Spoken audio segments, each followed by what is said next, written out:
जुमरा नामक गांव में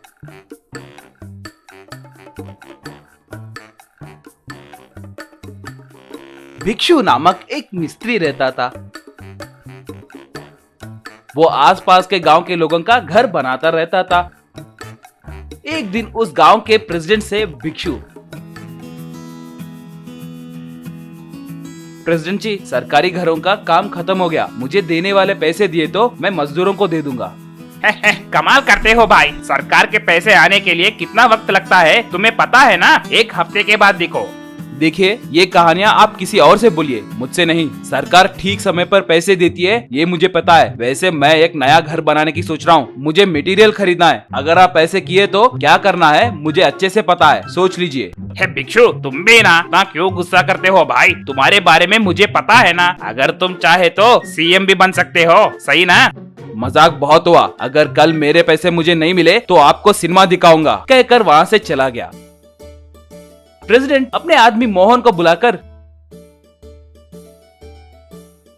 रे मोहन, ये हमें ही वार्निंग देकर जा रहा है। लगता है इसकी चर्बी बहुत चढ़ी है। उतना ही नहीं के बनाए घरों में हमें हिस्सा नहीं देते हुए उल्टा हमें ही डरा रहा है। देखो, कल उसके पैसे दे दो, मगर उसे इस गांव में रेती के अलावा लोहा, सीमेंट ऐसे कुछ भी नहीं मिलना चाहिए। नया घर बना रहा है ना, वो कैसे बनाएगा मैं भी देखता हूँ। अगले दिन भिक्षु को मोहन पैसे दे दिया। अब भिक्षु किसी भी दुकान पे जाकर पूछने पर दुकान वाले उसे सीमेंट, आयरन ऐसा कुछ भी नहीं है कहकर बोलने लगे।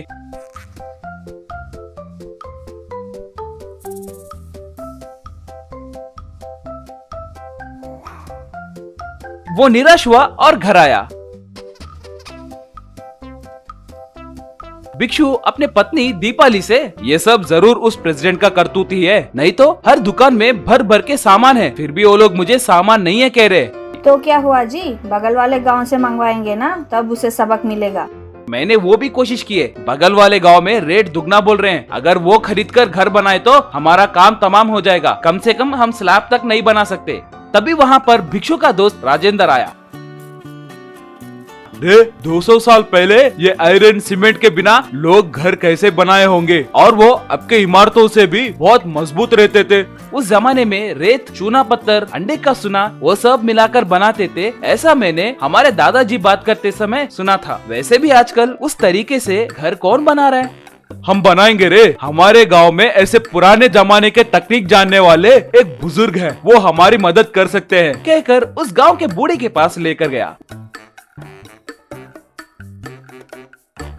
उसे देखकर राजेंद्र से भिक्षु, रे ये साइंटिस्ट है ना, ये हमें सीमेंट के बारे में क्या बताएंगे? वैसे इन्हें क्या पता होगा? रे इन्होंने बहुत सारे किताबें पढ़ी है। इन्होंने मुझे इनके घर में काम करते वक्त सिर्फ रेती का ज्यादा इस्तेमाल करके घर कैसे बना सकते हैं, उस जमाने में राजा लोग महल कैसे बनाते थे, वो सब मुझे बताते थे। इसीलिए तुम्हें इनके पास लेकर आया हूँ, वो जरूर हमारी मदद करेंगे, कहकर साइंटिस्ट के पास लेकर गया। वो लोग उन्हें अपनी समस्याओं के बारे में बताए।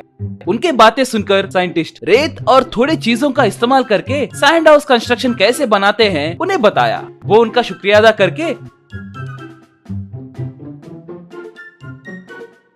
भिक्षु राजेंद्रा दोनों मिलकर सैंड हाउस को बनाना शुरू किए। सिर्फ 2 ही महीनों में रेत से घर बनाने के कारण गांव के लोग उसे हैरान होकर देखते रह गए। उस घर के बारे में मोहन प्रेसिडेंट से बताया। तब मोहन से प्रेसिडेंट, क्या सिर्फ रेती से घर बनाया? यानी वो जरूर पागल बन गया होगा। ठीक है, बनाने दो। कल के दिन हमारे बनाए घरों में कुछ समस्या आए तो भिक्षु ने सभी घरों को ऐसे ही बनाया है कहकर उस पर इल्जाम लगा सकते हैं। भाई, आप उसे कम मत सोचिए। वो एक मिस्त्री रहने के बावजूद भी खुद का घर बना रहा है, तो समझो कि कुछ तो बात है। अगर उसका घर सक्सेस हुआ तो सोचो हमारा काम तमाम हो जाएगा। अरे तो हमें भिक्षु को आसानी से नहीं लेना चाहिए। आज रात ही जाकर उसके सैंड हाउस को नाश करके आएंगे, कहकर वो दोनों भिक्षु के घर को चोरी छुपे गए। और सैंड हाउस को देखकर प्रेसिडेंट, रे ये मामूली आदमी नहीं है रे, इसे उसने कितना मजबूत बनाया। उतना ही नहीं, खर्चा भी बहुत कम हुआ लगता है। इसे कुछ भी करके नाश करना होगा, नहीं तो हमारे गांव में ये बहुत बड़ा हीरो बन जाएगा और हम जोकर हो जाएंगे। ऐसे कह रहा था, तभी भिक्षु वहाँ पर आकर, रे तुम सच में जोकर ही हो रे, नीच कमीनो। मेरे घर को नाश किए तो तुम लोग हीरो कैसे बनोगे रे? वैसे भी तुमने मुझे सीमेंट आयरन ये सब नहीं मिले जैसे किए हो ना, वो बस नहीं है क्या कमीने कहीं के?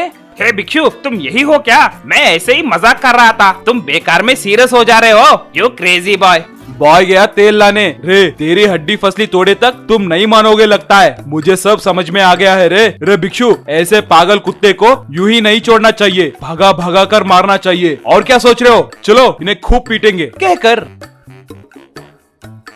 राजेंद्र भिक्षु प्रेसिडेंट को खूब पीटने लगे। उनकी मार से प्रेसिडेंट और मोहन वहाँ से भाग गए।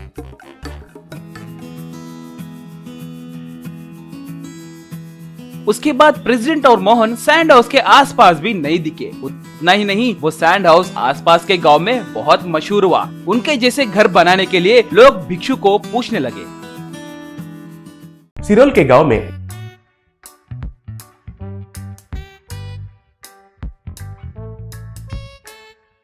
भरद्वाज कहकर एक वैज्ञानिक रहता था। वो हमेशा भूमिगत में मिले चीजों को और समुद्र के अंदर खजानों के ऊपर प्रयोग करता रहता था। भरद्वाज को बलवीर कहकर एक व्यापारी कुछ सालों से उनके प्रयोग के ऊपर निवेश कर रहा था। एक दिन भरद्वाज के पास बलवीर आकर, क्यों वैज्ञानिक साहब, किधर तक आया है हमारा प्रयोग? कुछ सालों से मुझसे आपको इनकमिंग मिल रहा है, लेकिन आपसे मुझे कोई आउटगोइंग नहीं मिला। मेरा कोशिश तो जारी है बलवीर जी, वही काम पर लगा हुआ हूँ और 2 दिन का इंतजार कीजिए। आप खुद नहीं सोचेंगे ऐसा आपका ऋण को वापस करता हूँ। अरे ये बात को तो तुम कुछ सालों से कह रहे हो, मुझे तो कुछ समझ में नहीं आ रहा है। मुझे एक डाउट है, तुम सारे साइंटिस्ट लोग ऐसे ही हो क्या? देखिए सर, आप इतना सालों से मेरा साथ ट्रैवल किए हैं, लेकिन मेरे ऊपर आपको विश्वास नहीं है ना। 2 दिनों में आपको समुद्र से अंडर वाटर मनी वेल से कुछ करोड़ों रुपए निकाल कर देता हूँ। क्यों भाई साइंटिस्ट, मैं तुमको बड़ा कॉमेडी पीस जैसा दिख रहा हूँ क्या? समुद्र क्या है और उसमें अंडर वाटर मनी वेल क्या है? ठीक है, अगर तुम्हारा बात मान लिया तो अंडर वाटर में सोना मिलना चाहिए। ये रुपये कहाँ से मिलेंगे बताओ? समुद्र के गोले और मछलियाँ मिलकर रुपयों को प्रिंट करेंगे क्या? अरे वो डेढ़ दिमाग, वो ब्लैक मनी है। राजनेता और बड़े बिजनेसमैन बिना टैक्स भर के रखते हैं ना वो रुपए। एक माफिया गैंग के जरिए समुद्र में अंडर वाटर मनी वेल में छुपा कर रखे हैं। ऐसा है क्या? तो ये बात तुमको कैसे पता चला? पहले जो सरकार ने डिमोनेटाइजेशन किए थे, तब मैंने नया प्रिंट हुए नोट्स में कुछ माइक्रोचिप्स लगा कर रखा था। उसमें जरूर कुछ नोट इन ब्लैक मनी स्टोरेज में जाएगा कहकर मेरा डाउट था। आज मुझे एक नोट से इंफॉर्मेशन मिला है, कुछ माइक्रोचिप समुद्र के अंदर से सिग्नल्स भेजे थे, उनके बारे में मैं कह रहा हूँ। आज रात को वो अंडर वाटर मनी वेल कहाँ है कहकर एग्जैक्ट लोकेशन का मैपिंग करता हूँ। वाह रे वैज्ञानिक भाई, वाह रे तुम अद्भुत वैज्ञानिक। फिर तुम तुरंत वो मैप को तैयार करो, हम उधर जाएंगे। बाय बाय, लव यू वैज्ञानिक, कहकर उधर से चला गया।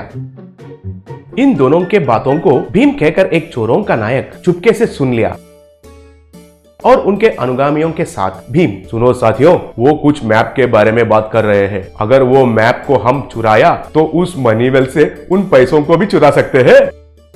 भीम भाई, वो अंडर वाटर मनी वेल कह रहा है ना, ऊपर से वो ब्लैक मनी है और ऊपर से पूरा सेफ्टी भी रहता होगा। हमारे जान को बहुत खतरा हो सकता है। तुम मुंह बंद कर बे गधे, जितना भी सेफ्टी रहने दो, इस महान चोर भीम के आगे कुछ भी नहीं है। पहले हमारा तैरक क्रेजी बॉय को तैयार रहने के लिए कहो, सबसे पहले जाकर उस मनी वेल से हम मनी चुराएंगे। उस रात को भीम के अनुगामी साइंटिस्ट के पास उस मैप को चुरा कर लेके गए। ये बात जानकर भारद्वाज तुरंत बलवीर से कहा। वो सुनकर बलवीर, टेंशन नहीं लेने का साइंटिस्ट साहब, ये सब उस चोर भीम का काम ही है ना, मुझे मालूम है। मैं सुबह में उसको इधर देखा था। तो चलो, उससे पहले हमको जाकर रोकना होगा। देखो मिस्टर वैज्ञानिक, सारे जगह तुम्हारा दिमाग ही नहीं चलता है, हमारा भी चलता है। अब अगर हम उस अंडर वाटर मनी वेल के पास गए तो उधर क्या क्या खतरा हो सकता है हमें पता नहीं है ना। अगर वो चोरों का नायक गया तो वो सब खतरा का सामना करना पड़ेगा। पैसे निकालने के बाद उसे कुछ सुपारी देकर हमारा हिस्सा हम ले सकते हैं। अगर वो बाहर नहीं आया तो हम इस बार बहुत सिक्योरिटी मेजर्स लेकर जाएंगे, ठीक है? सर, आप भी आम आदमी नहीं हो, आपका भी दिमाग मामूली दिमाग नहीं है सर। भीम उनके अनुगामियों के साथ एक बोट में समुद्र में गया। और डाइविंग सूट्स पहनकर समुद्र के अंदर कूदे। वे तैरते हुए अंडर वाटर मनीवेल के पास गए थे। भीम उस मनीवेल का लॉक को खोलकर बैग में रुपए भर के वापस तैरते हुए आकर उस बोट में चढ़े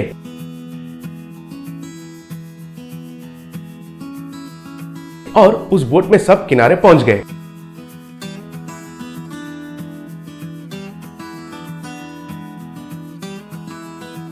अब किनारे के ऊपर भारद्वाज, बलदेव और उनके पीछे कुछ लोगों को देखकर भीम और उनके अनुगामी हैरान हो गए थे। तब भीम बलदेव से, भीम द ग्रेट चोरों का चोर मिस्टर भीम, हमारे मदद करने के लिए आपको बहुत बहुत धन्यवाद। आज के लाए हुए रुपयों में आपका चाय और टिफिन का खर्चा उठाकर बाकी इधर छोड़कर वापस चले जाओ और आपकी बच्चों के लिए लॉलीपॉप्स खरीदना मत भूलना।